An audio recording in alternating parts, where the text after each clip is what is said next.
بانک اسخات زاده زمان استقلالیت کشور بوده. امروز فعالیت این بانک بدون ولایت مختار کوهستانی بدخشان در دیگر منطقه های کشور خیلی خوب به نظر می رسد. با مقصد تاسیس شعبه بانک در مرکز ماموری ولایت مختار کوهستانی بدخشان شهر خاروغ، رئیس ولایت یادگار فیضوف با نمایندگان بانک اسخات شهرت جان عثمانوف، فرزین عظیموف و مظفر عبداللهیف ملاقات سودمند را انجام دادند. در رفت واخوری قید گردید که بانک اسخات یکی از بانک های از جهت مالیوی استوار محسوب یافته به سگانه بهترین بانک های کشور شامل است. آن از 21 فیلیال و 163 عدد مرکز خدمت رسانی بانکی عبارت بوده. امروز فعالیت بانک در منطقه های سوخت و خطلان و شهر دوشنبه خوب به نظر می رسد. رئیس ولایت مختار کوهستانی بدخشان یادگار فیضوف قید نمود که تا به امروز فعالیت این بانک در ولایت دیده نشده. بهر بهتر گردانیدن خدمت رسانی بانکی به مزاجان، تشکیل شعبه بانک اسخات در مرکز ولایت سری وقتی می باشد. نماینده بانک شهرت جان عثمانوف قید نمود که در آینده با تشکیل این بانک کارمندان از حساب ساکنان محلی به کار جلب کرده می شوند. رئیس ولایت عاید فعالیت امروز بانک، سطح خدمت رسانی، طلبات و فایز قرضها پرسان شده گفته شد که بانک 10 نمود قرض را پیشنهاد نموده. فایز طبق نمود قرضها از 16 تا 30% پیشنهاد می گردد. ضمن ملاقات همچنین بابت قرضهای صحابی خارجی، مشکلها و گرانت ها معلومات منظور گردانیده شده. از امکانیت های بانک اسخات اخبارات پیشکش گردانیده شد. همچنین بابت انتخاب جای موافق برای بنیاد بنای شعبه تبادل اندیشه کرده شد. رئیس ولایت یادگار فیضوف از همکاری های سودمند به خاطر بهبودی زندگی اهالی ولایت اظهار سپاس نموده. نمایندگان بانک نیز در نوبت خود برای پذیرایی صمیمی رئیس ولایت منتداری را بیان نمودند. از روی مسئله یکم روزنامه جلسه کمیسیون حالت‌های فعالیت مدافع گرجدنی مقامات اجرایی حکومت دولتی ولایت مختار کوهستان بدخشان گزارش سردار رئیس کمیته حالت‌های فوق‌العاده مدافع گرجدنی در ولایت مختار کوهستان بدخشان نعیم میرکوف شنیده شد. ذکر گردید که در مدت 4 ماه سال روان در حدود شهر و ناحیه‌های ولایت 175 حادثه طبیعی که از این نوع حالت فوق‌العاده خصوصیت طبیعی داشته به قید گرفته شده مبلغ ضرر رسانیده شده 1,280,000 مانر تشکیل می نماید. اطلاع داده شد که در ولایت مختار کوهستان بدخشان در دام 4 ماه سال 2021 با سبب‌های گوناگون 18 نفر شهروندان به هلاکت رسیدند که از این تعداد هنگام صدمه نفتی 7 نفر، از به احتیاطی 2 کس، هنگام حالت فوق‌العاده خصوصیت طبیعی داشته 4 نفر، حادثه ناخوش 2 کس، خودکشی 2 نفر و جسد نامعلوم 1 نفر به قید گرفته شده است. در نتیجه بارشات برف و فرآمدن ترموسل و سنچر در حدود ولایت 15 خانه استقامتی ساکنان ولایت قسما یا پورا ضرر دیدند که از حساب مبلغ ذخیره گردیده کمیسیون ناحیوی در ناحیه روشان به 15 خواجگی جماعت‌های دهاتی مومنشاه عبدالواسیف، پسخوف و برتن که بر اثر آفت‌های طبیعی رخ داده از جمله ترمفرایی و بارشات زیاد باران خانه‌های استقامتیشان ضرر دیدند به مبلغ 12900 سامانی کمک رسانیده شد. همزمان از جانب مقامات دولتی ناحیه شغنان به یک خواجگی جماعت دهات ویر امینجان قربانجانوف که خانه استقامتیش بر اثر ترمفرای پورا خراب شده است با مبلغ 1500 سامانی کمک کرده شد. به غیر از این از جانب شریکان روش باشد به خواجگی هایی که شرایط وضعی اولیوی و اینچنین شخصان دارای امکانیتشان محدود داشته دست مدد دراز کرد. رئیس کمیسیون حالت‌های فوق‌العاده و مدافع گرجدنی مقامات اجرایی حکومت دولتی ولایت مختار کوهستان بدخشان یادگار فیضوف جهت در مهلت معین برقرار کردن منزل‌های ضرر دیده و دسترس نمودن مسائل ساختمانی برای باشندگان ضرر دیده چاره‌های تخیرناپذیر اندیشیده شود. رئیس ولایت مختار کوهستان بدخشان جهت پیشگیری حادثه‌های ناخوشی طبیعی هنگام بارشات برف و باران که باعث تلفات جانی ساکنان ولایت گردید دستور داد که در روزهای سیربارش حرکت نقلیات را موقتا قطع نموده با بهتر شدن وضع آب و هوا رفت آمد نقلیات را در جاده‌های ولایت تامین نمایند. رئیس کمیسیون از حادثه‌های رخ داده از مسئولین پرسان شد که چه کارها را اندیشیده نتوانستیم که در 4 ماه روان چنین حادثه‌ها به عمل آمدند. اطلاع داده شد که وابسته به باد و هوا بارشات پی در پی ریاست شدگی پیشکی ساکنان ولایت را توسط تلویزیون و برقیه‌ها آگاه کرده باشد هم ولی در روستاهای ولایت شهروندان از به احتیاطی هنگام چوپانی و شکار جان خود را زیر چرخه و ترمه و دیگر حادثه‌های طبیعی می‌گذارند. مشکلات دیگری که در 4 ماه احساس نمود این در دراز آمدن زمستان میباشد که به خواجگی خلق ولایت مشکلات زیاد پیش آورد باعث تلفات چهارراه کلان شاخدار و مال میده اهالی و خواجگی جمعیتی گردید. بنا به گزارش سردار ریاست کشاورزی ولایت در ناحیه مرغاب 125 سر چهارراه کلان شاخدار و 220 سر مال میده، ناحیه اشکاشم 65 سر چهارراه چاروای کلان شاخدار و 80 سر مالی میده. ناحیه جغنان 71 سر چاروای کلان شاخدار و 180 سر مالی میده. ناحیه روشقلا 35 سر چاروای کلان شاخدار و 110 سر مالی میده. از حساب اهالی و خواجگی‌های جمعیتی از جمله خواجگی جنگل ولایت 35 سر و جمعیت هلال احمر ولایت 30 سر چاروای کلان شاخدار از سردی و نرسیدن خوراک چاروا تلف یافتند. رئیس ولایت بارشات از میار زیاد و سردی هوا که باعث مشکلات خواجگی‌های چارواداری شد دستور داد که من بعد خواجگی‌های فرمری برای آماده کردن خوراک درشت چاروا به فصل زمستان از حال حاضر کار برده به قدر لازمه خوراک چاروا را ذخیره نمایند. از روی مسئله یکم جلسه کمیسیا سوال و جواب اعضایان جهت بهبودی کار فکر و اندیشه‌های خود را ارائه کردند. از روی مسئله دوم عاید به رفع اجرای قرار رئیس ولایت مختار کوهستان بدخشان از 21 اکتبر سال 2020 درباره تصدیق نمودن نقشه پیشگیری کننده حالت‌های فوق‌العاده در موسم بهار و تابستان سال 2021 اخبارات شهرت شو اسمتوف شنیده شد. قید گردید که در حدود ولایت 165 دهه 45 جماعت و 16510 خواجه با شماره 120968 نفر اهالی تحت تاثیر روندهای اکسوگنی قرار دارد. از این شماره 818 خواجگی زیر خطر فرمایی، 4242 خواجگی زیر خطر سنگچر، 934 خواجگی زیر خطر آبخیزی، 451 خواجگی زیر خطر یرج، 1996 خواجگی زیر خطر نمناکی و 2292 خواجگی زیر خطر ترمفرایی قرار دارند. در جلسه کمیسیا جهت براه مدت کارهای پیشگیری کننده وسایل مستحکم کنی در موسم بهار امساله از طرف ریاست ولایت جهت معین نمودن کارهای پیشگیری کننده در این منطقه ها در دوام سال 2019 تا این جانب به عنوان سرداران شعبه ها و بخش‌های ریاست کمیته در شهر و ناحیه‌های ولایت آگاهنامه ارسال کرده شد. بعد بررسی مسئله دوم فکر و ملاحظه اعضای کمیسیا شنیده شدند. وابسته به بلند شدن آب دریاها در فصل تابستان و در حالت شسته شدن راه‌های سطحی و بین المللی اینچنین پل‌های ماشینگذار بر راهسازان دستور سفارش‌های رئیس کمیسیا داده شدند. با همین مسئله‌های در روزنامه جلسه کمیسیای حالت‌های فوق‌العاده و مدافع گراجدانی مقامات حکومتی دولتی ولایت مختار کوهستان بدخشان به میان گذاشته شده پاره مورد تحلیل و بررسی قرار داده شدند. تجدید و از نوسازی قطعه شگفت قلعه خنب راهی اتومبیلگرد با جلب 82 عدد تکنیک و مکانیزم‌های راهسازی با صورت ادامه یافته ایستاده است. از روی لایحه 25 کیلومتر و 640 متر راه موافق معیارهای حاضر زمان ساخته می‌گردد. برای انجام همه کارهای ساختمانی 3,271,549 دلار آمریکایی مصرف می‌گردد. فرمایشگر لایحه وزارت نقلیات جمهوری تاجیکستان بوده، مبلغ نام برده از طرف حکومت جمهوری تاجیکستان و بانک اسلامی رشد پرداخت می‌گردد. از روی اطلاع مهندس راهساز محمد جان شیرین عین حال 90% کارهای زمینی انجام داده شده، دیگر کارهای ساختمانی در جریانند.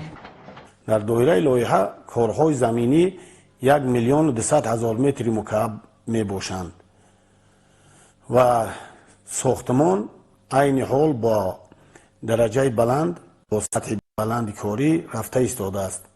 کارهای ساختمانی از طرف شرکت چینایی چاینا رود ساختمان راه‌ها و کپرک‌ها ادامه دارد. در رفت صحبت با محمد جان شیرینجانов معلوم گشت که در ساختمان راه از طرف شرکت مشورتچی متخصصان صاحب تجربه از کشورهای چین، کره و عربستان رفت کارهای ساختمانی را نظارت می‌کنند. در بنیاد راه 409 نفر متخصصان و کارگران مهندسی تکنیکی به کار برند.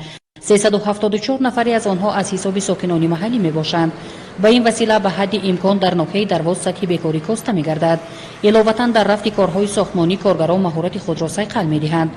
در نظر است که راه اتومبیلگرد از 2 خط حرکت عبارت بوده، پهنایی آن به 12 متر میرسد، قسمت منفرش کرده باشد 7 متر را تشکیل میدهد.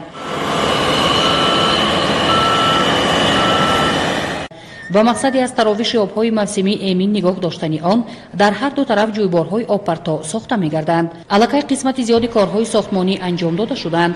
وسیع‌کنی راه در خمگشت‌ها ادامه یافته ایستاده تا ماه آگوست همه کارهای ساختمانی انجام داده می‌شوند. راه مذکور موافق معیارهای حاضر زمان ساخته گردیده در برابر منفرش‌کنی در این موضع یک عدد پل و نقب ماشین‌گذار که زیاده از 300 متر درازی دارد بنیاد می‌گردند.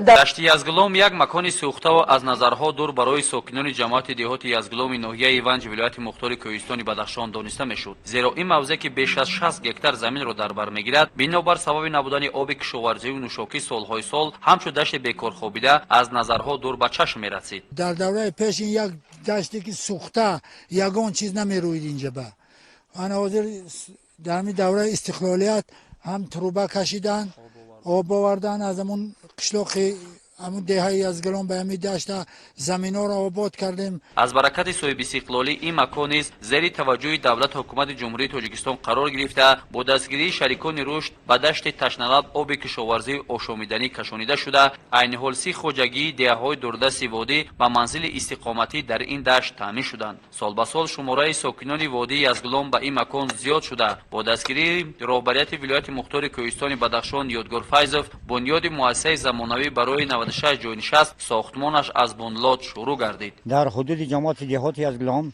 در موضع دشت یزگلام ساختمان یکی از انشاءات‌های اساسی که برای مردم یزگلام برای فرزندان یزگلام لازم است این هم باشد مؤسسه تحصیلات ابتدایی ساختمانش ادامه دارد و امید هست که تا 30 سالگی استقلالیت پررس ساختمان به انجام یابد. امسال فرزندان ما از 12 کیلومتر پیاده هر روز طی می‌کردند از وی خلاص می‌شوند و صاحب سیمخانه‌های نو می‌گردند. بنیاد این مکان علم و دانش را باشندگان روستانشین از دستگیری روزافزون اساسگذار صلح و وحدت ملی پیشوای ملت پرزیدنت جمهوری تاجیکستان محترم امامعلی رحمان نسبت ساکنان وادی یزگلام معنیداد می‌کنند. شکست و ریخت انشاءات ساحه معارف به ذمه ساختمانچان صاحب تجربه و کاردان جمعیت دارای مسئولیتش محدود شادمان ناحیه ونج ولایت مختار کوهستان بدخشان واگذار شده است. مؤسسه تاسیسات ابتدایی با مبلغ‌گذاری حکومت ولایت مختار کوهستان بدخشان از جانب شعبه ساختمان اساسی ولایت ساخته گردیده 6 سیمخانه برهوا را در پی دارد. طبق لایحه برای ساختمان این درگاه چراغ علم و معرفت 1,275,000 سامانی اختصاص داده شده. عین زمان کارها در پایدیوار انشاءات با سرعت و صفت بلند پیش می‌روند. در مهلت 10 روز کارهای آهن و بتون خوابانی در تخت‌کرسی مؤسسه به انجام رسیده. بناکاران به کارهای خشتچینی در بنا ادامه خواهند بخشید. کارهای بنیادی با رعایت معیارهای ساختمانی جریان داشته متخصصان جمعیت به صفت کارهای سازندگی اولویت جدی می‌دهند که این درگاه به فرزندان این روستای وادی یزگلام 100 ساله‌ها خدمت بی‌دریغ نماید. در کارهای ساختمانی 10 نفر بناکار جلب شده. مقصد دارند که بنای زیبا و زمانوی مؤسسه تاسیسات ابتدایی را در دهه دشت یزگلام در روزهای جشن صاحب استقلالی کشور 30 سالگی استقلالیت دولتی جمهوری تاجیکستان مورد استفاده قرار دهند. همین مکتبی که دیدم در پوست نمی‌گنجم دیگر. همین کودکای ما بسیار عذاب داشتن. از اینجا تا 7 کیلومتر پیاده میرفتن مکتب. از آنجا با انتظار میکشیدیم که کی اونا سلامت میآیند یا یگان گرگ در راه دشوار میشود. حاضر از خرسندی را منم میآیم و قطعی همین کارگرا کار میکنند. زیرا مکتبچگان و چنین مؤسسه نیاز داشته سال نو خوانش و درس سور را که همه ساله 1 سپتامبر تجلیل می شود در بینای زمانوی و دارای شرایط ارزنده پیشواز خواهند کرد. مؤسسه در مساحت 301 زمین قامت افروخته با گذشت ایام بنابر افزودن شماره خوانندگان در حدود مؤسسه باز بناهای علاوگی نیز به نقشه خواهند گرفت. از جانب جمعیت دارای مسئولیتش محدود شادمان بنیاد یک میدانچه ورزشی نیز با درازی 30 و با پهنای 18 متر بنیاد می شود که خوانندگان درس‌های تربیت جسمانی را در چنین میدانچه خواهند گذرانید. از روند کارهای آبادانی برمیاد که ساختمانچیان مؤسسه را با رعایت طلبات معیاری و شهرسازی به اتمام رسانیده همچون تحفه ارزشمند دولت حکومت جمهوری تاجیکستان در روزهای جشن مقدس معتبر 30 سالگی استقلالیت دولتی جمهوری تاجیکستان برای فرزندان باشندگان این وادی خواهد شد. این یک پیشروی بسیار خوب شد در این دشت یزگلام. برکت استقلالیت تنجی و آرامی، اگر تنجی و آرامی نباشد این خیلی مکتبا هم نمی بود. میگه تنجی و آرامی دوستی تاجیکان، رفاقت تاجیکان، حاضر با هم دست به دست گرفته مهنت میکنیم و همین دشت آباد میکنیم. طی 30 سال اخیر اینفراستراکتور وادی یزگلام کاملا دگرگون شده. مؤسسه‌های ساحه معارف و تندرستی، فرهنگ و ورزش و بنیاد راه و پل‌های ماشینگذار نیز در عرصه انجامیابی قرار دارند. شکوفتن‌ها در این دیار دامنی گردون از سیاست دوراندیشانه و حس زیبایی پرستانه رهبریت عالی کشور منشأ می‌گیرد. استقلالیت دولتی تاجیکستان با وادی یزگلام آبادی و سازندگی و حس بلند خویشتن‌شناسی را در قلب جوانان تهمتن و پهلوانخیزش بیدار کرده است. خروج بیماری کووید 19 در سال 2020 که تمام جهان را فرا گرفته بود، ماه‌های اخیر خوشبختانه در جمهوری تاجیکستان نشانه‌های این بیماری کم به نظر رسیدند. طبیبان مرکز طب آقاخان در این دوره فعالیت پرثمر نشان داده، آن نفرانی که نشانه‌های سست این بیماری داشتند زود از اتاق تشخیص این مرکز گذرانده شدند. از ماه اپریل توسط کمک‌های بشردوستانه شریکان رشد دستگاه زمانوی وارد این مرکز گردید. توسط این دستگاه طبیبان می‌توانند بیماری را نمایند. دستگاه 98% معلومات دقیق را پیشنهاد میکند. با گفته مدیر تشخیصگاه مرکز طب آقاخان سلطان بخت عادلبکова، همه روزه تعداد بیش از 8 نفر ساکنان شهر و نواحی ولایت مختار کوهستانی بدخشان به این مرکز مراجعت نموده از تشخیص لابراتوری میگذرند. از ماه اپریل سال جاری تا این جانب ساکنان ولایت از تشخیص واکنی زنجیره پلیمرازی یعنی PCR گذشتن و خوشبختانه در یگان نفر نشانه بیماری کووید 19 مشاهده کرده نشد. چون که این دستگاهی که ما کار کرده استودیم دستگاه خیلی نو و زمانوی است و قریب 98% معلومات دقیق رو نشان میده. لازم به یادآوری است که با وارد گردیدن دستگاه مخصوص در مرکز 2 نفر تجربه آموز زینب تیمکова و رومیا ایمتشویوا به کار جلب گردیده با این دستگاه کار فعالیت میکنند. رومیا ایمتشویوا دانشجوی دانشگاه کانزاس به نام ادوارد دولت آمریکا بوده. دوام 2 ماه باز در این مرکز در تشخیصگاه فعالیت پرثمر دارد. او میگوید که من با این دستگاه در دولت آمریکا کار میکنم و توسط آن 6 ماه باز نفرانی که با های کووید 19 مراجعت میکنند تشخیص میکنم. کار با این دستگاه خیلی آسان است و این دستگاه خودش میتواند در چند دقیقه و ساعت بیماری را معین کند. После автоматической экстракции образцы для тестирования переходят в ПЦР-лабораторию, где они дальнейшее переходят в термосайку. Для того, чтобы положить образцы для тестирования в термосайку, мы приготавливаем мастер-микс с коронавирусной инфекцией, которая изготавливается от производителя Primer Design, который мы получаем здесь в лаборатории. Он приготавливается с учетом, сколько образцов пришли для тестирования в эту лабораторию. Термосайка может тестировать 96 образцов за 1,5 часа. وقتی که به تشخیصگاه در مرکز طب آقاخان بیماران مراجعت میکنند، ما برای آنها کمک خود را سریع وقت میرسانیم، میگوید رومیا ایمتشویوا. دوامی چند ماهی که من در این اتاق کار میکنم خوشبختانه از یگان نفر بیماری کووید 19 معین нашуде است. Для того, чтобы приготовить мастер-микс, мы берем заранее заготовленный мастер-микс с коронавирусной инфекцией, добавляем их друг к другу. Потом мы их смешиваем с образцами с экстрактора. Из-за того, что мы делаем автоматическую экстракцию, наш тест является 98,2% эффективным. Термосайка работает по принципу настоящего времени. Этот процесс называется настоящее время ПЦР-реакция. В чем заключается настоящее время ПЦР-реакция? В том, что когда мы работаем с РНК, а не ДНК, мы должны РНК перевести в ДНК.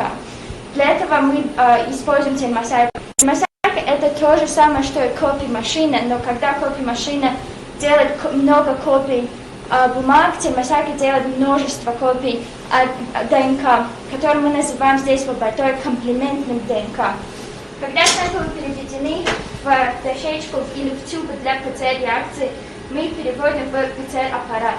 ПЦР-аппарат является автоматическим аппаратом и работает на основе флуоресценс или ультрафиолетового излучения. В этом аппарате является заранее заготовленная реакция, и она работает по принципу изменения температуры. Начальная температура этой реакции 55 градусов Цельсия, и она достигает до 100 градусов Цельсия. Здесь мы ставим имя реакции или число, в котором реакция проведена.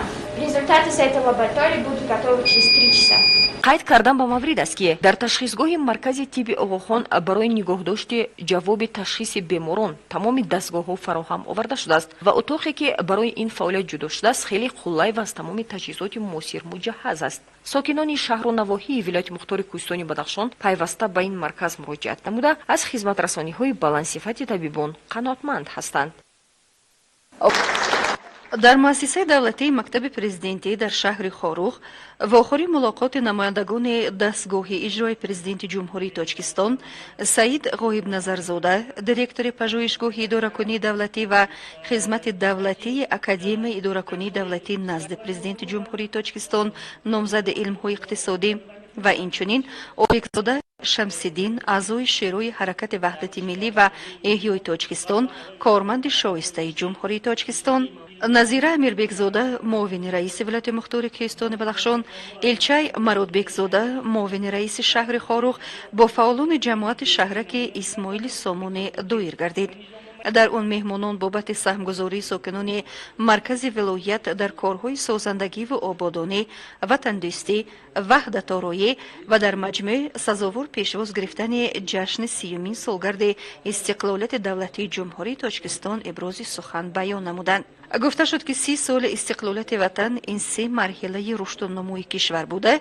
در این 30 سال تاجیکستان زینه به زینه از مرحله به دست آوردن وحدت سرتاسری مردمان کشور، تطبیق هدف‌های استراتژی، رواج سمت‌های مختلف جامعه تا هدف نهایی حکومت جمهوری تاجیکستان تامین زندگی شایسته برای مردم رسیده است.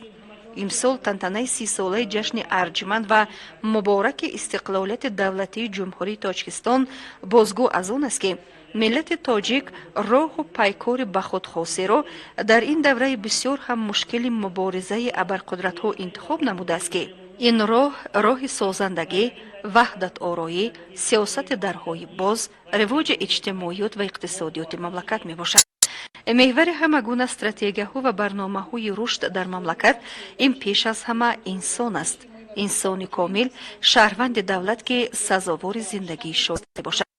در واخری گفته شد که مردم شهر خاروخ با فعالیت سازنده و بنیادکارانه خویش صمیمیت خود را نسبت وطن معنی دود می نمایند و این تنین ملت را سزاوار پیشواز گرفته من بعد نیز در وطن سازی و وحدت آرایی سهم ارزنده خواهند گذاشت. ساکنان شهر خاروخ در نوبت خود ضمن برآمد اظهار داشتند که چون همگونه ساکنان دوستدار مرز و بوم وطن همیشه بهر حفظ دستاوردهای دوران صاحب استقلالی کشور ایستادگی دارند. در انتهای چورابینی گفته شد که سهمگذاری خاروخیان در آبادانی و سازندگی وطن با جشن گرفتن 30 سالگی استقلالیت دولتی جمهوری تاجیکستان به اتمام نمی رسد. خاروخیان را هنوز هم وطن سازی در پیش است. در هیئت دیرکتوری پژوهشگاه اداره‌کنی دولتی و خدمت دولتی اکادمی اداره‌کنی دولتی نزد پرزیدنت جمهوری تاجیکستان سعید غایب نظرزاده، اعضای شورای سابقه‌داران حرکت وحدت ملی و احیای تاجیکستان شمس‌الدین آرامبکزاده و معاون رئیس ولایت مختار کوهستان بدخشان نظیره امیربکزاده در جماعت دهات سوچان ناحیه شغنان با مسکونان این مرزه واخوری انجام دادند. سعید غایب نظرزاده دایر به خودآگاهی و خویشتن‌شناسی و هویت ملی سخن رانده قید نمود که با شرافت استقلالیت دولتی، صلح و آرامی، وحدت و یگانگی، خیر و سخاوت و زندگی شایسته برای مردم هویدا گردید. با سیاست دوراندیشانه و خیرتمندانه تاجیکستانی را می‌باید در ترغیب و تحکیم سیاست دولتداری تاجیکان سهم ارزنده خود را گذارد. سخنان سعید غایب نظرزاده را اعضای شورای سابقه‌داران حرکت وحدت ملی و احیای تاجیکستان شمس‌الدین آرامبکزاده ادامه بخشیده عرض داشت که در دوام 30 سال آزادی کامل سرزمین با سروری پیشوای دوراندیش ملت، دستاوردهای بی‌نظیر تاریخی، استقلالیت آزادی و وحدت و یگانگی، فعالیت آزاد بانوان و تحصیل بی‌ممانعت نورسان و جوانان در کشور و بیرون از آن به دست آمدند. معاون رئیس ولایت مختار کوهستان بدخشان نظیره امیربکزاده ضمن سخنرانی قید نمود که مردم مردم سربلند بام جهان من جمله ساکنان زحمت‌دوست شغنان زمین همیشه دستور و هدایت‌های اساسگذار صلح و وحدت ملی پیشوای ملت پرزیدنت جمهوری تاجیکستان محترم امامعلی رحمان را سرمشق کار و فعالیتشان قرار دادند و در پرتو سیاست پیشگرفته حکومت مملکت تمام سمت‌های خواجگی خلق ناحیه را پیش برده ایستادند. در فرجام واخوری از میان فعالان جماعت نمایندگان بابت نقش استقلالیت و توجه پیوسته پیشوای معظم ملت به ساحه‌های مهم ناحیه اظهار نظر نمودند.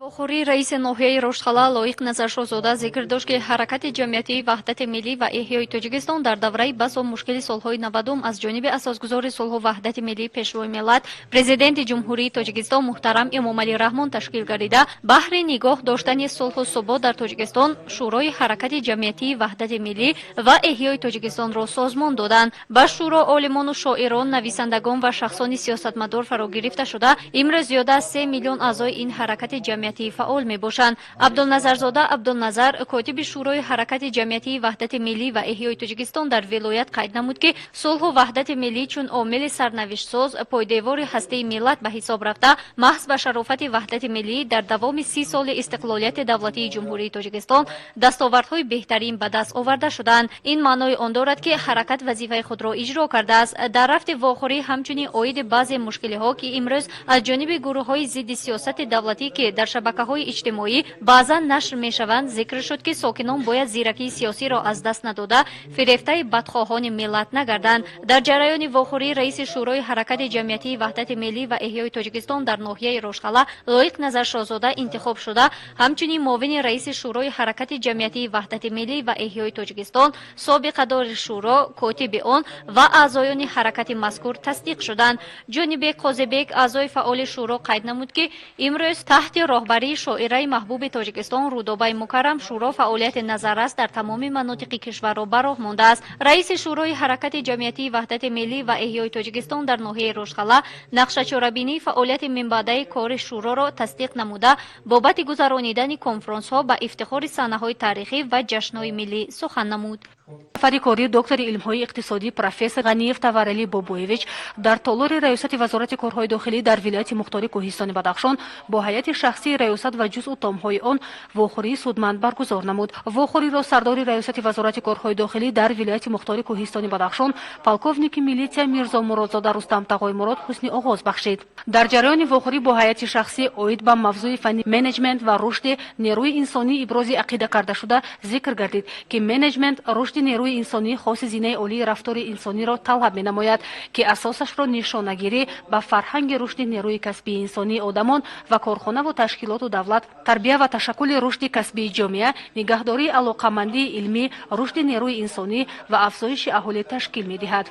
دکتر علم‌های اقتصادی پروفسور تورلی غنیف قید نمود که تأمین رشد استوار شغل کسبی، تشکل و رشد جامعه اطلاعاتی شهروندی در رشد نیروی کسبی انسانی، حفظ حقوق و آزادی‌های شهروندی در جریان راهبری، تشکیل راه و اصول عالی فرهنگی راهبری، روندهای اساس آموزش این فن میباشد. ذکر داشت که استفاده از تجربه پیشقدم جهانی، تشکل عائله و وظیفه‌های عائله‌داری در تربیت فرزند رشد یافته سالم کسبی در عائله و بی‌خطری ملی با راه و راهبری رشد نیروی انسانی هدفهای نوین منیجمنت رشد نیروی انسانی را تشکیل می‌کنند. قید نمود که کتاب درسی منیجمنت از 14 قسم عبارت بوده 132 باب، 777 موضوع مهم منیجمنت معاصر جهانی، زیاده از 3000 سرچشمه‌های ادبی، سوال‌های سنجشی و تستی، گفتارهای خردمندان زمان، زیاده از 3000 سوال و جواب، اخترهای درخشان راهبری، هدایت‌های رسیدن به پیشوایی، مسائل صنعت و خرد تشکیل اداره‌کنی کسبی، روانی و اقتصادی و وطنشناسی، اساس‌های نظریوی، مکتب سازی و سرورسازی، تعلیمات بی‌فاصله کسبی الکترونی و تشکل منیجمنت مناسبت‌های بین‌المللی را در شرکت‌ها و کارخانه و مؤسسه‌های وطنی و خارجی، نگاه دانشمندان تاریخ جهان تاجیک و فارس به رشد تشکل علم صنعت و خرد، خویشتن‌شناسی و عائله‌سازی، راهبری فرهنگی، ثروت шиносию созандагӣ дар роҳбарӣ инчунин ҳислатҳои хоси рушди системаи пурраи иртиботии иттилоотии электронӣ ҷаҳонишавии глобалии иқтисодӣ пешниҳод мекунад. дар идомаи суҳбат доктори илмҳои иқтисодӣ профессор ғаниев таварали бобоевич оид ба ташаккули нерӯи инсонӣ ва ҳадафҳои роҳбарӣ дар менеҷмент ҷомеаи шаҳрвандии касбӣ ва ташаккули нерӯи инсонӣ, ташаккули фарҳанги иҷтимоӣ ва рушди нерӯи касбӣ дар менеҷмент, оила ва вазифаҳои оиладорӣ дар рушди ташаккули нерӯи инсонӣ ва дигар бобҳои китоби менеҷмент ба ҳайати шахсии раёсат маълумоти муфассал ироа намуд. дар фарҷоми вохӯрӣ доктори илмҳои иқтисодӣ профессор ғаниев таварали бобоевич аз китобхонаи раёсати вазорати корҳои дохилӣ дар вилояти мухтори кӯҳистони Бадахшон дида намуда, ба китобхонаи раёсати вазорати корҳои дохилӣ дар вилояти мухтори кӯҳистони Бадахшон теъдоди муайяни ҷилдҳои китобҳо бо унвони менеҷмент рушди нерӯи инсонӣ дастқалами худро тақдим намуд. сардори раёсати вазорати корҳои дохилӣ дар вилояти мухтори кӯҳистони Бадахшон аз номи ҳайати шахсӣ ва роҳбарияти раёсати вазорати корҳои дохилӣ дар вилояти мухтори кӯҳистони Бадахшон барои чунин вохӯрии судманди хотирмон ва ҳадияи китобҳо барои мутолиа изҳори миннатдории самимии худро баён намуд. сухан аз боби ноияи мурғоб равад, қабл аз ҳама даштҳои доманфароғ саршумори зиёди чорво бахусус қутосҳо ва хаймаҳои чорвопарварон ба назар меоянд. солҳои охир бо пешбурди фаҳмондадиҳӣ ҳамчунон дар амал татбиқ намудани иқдомот дар мавриди истифодаи гармхонаҳо бари парвариши сабзавот дар тафаккури бошандагони ноҳия тағйироти куллӣ ба амал овард. ин аст ки теъдоди гармхонаҳо зиёд гардида хоҳишмандони ба даст овардани намудҳои гуногуни сабзавот дар шароити ноҳияи мурғоб низ тамоюли зиёдшавӣ дорад. собиқ низомаи имрӯз собиқадори меҳнат Алишер Таштанов дар масоҳати 7 метр ба дарозӣ ва 2 метр ба паҳнои гармхонаро бунёд намуда буд. дар ин ҷо помидор, бодиринг, намудҳои гуногуни кабудӣ шинонда аз ҳосилиҳон оила ва ҳамсояҳо васеъ истифода менамоянд. 5-6 лет этим занимаюсь озеленением. Попробовал, растет или не растет. Хорошо растет, только трудиться надо. В этом году хорошо. Вот снега много было. В этом году только трудно, это холодновато было. Сейчас вот начали сажать, и теплицы тоже. Помидоры, там, огурцы, укроп, там, петрушки, все. Начали сажать только. Это урожай с внуками, там, детьми сам буду. Алишер Таштанов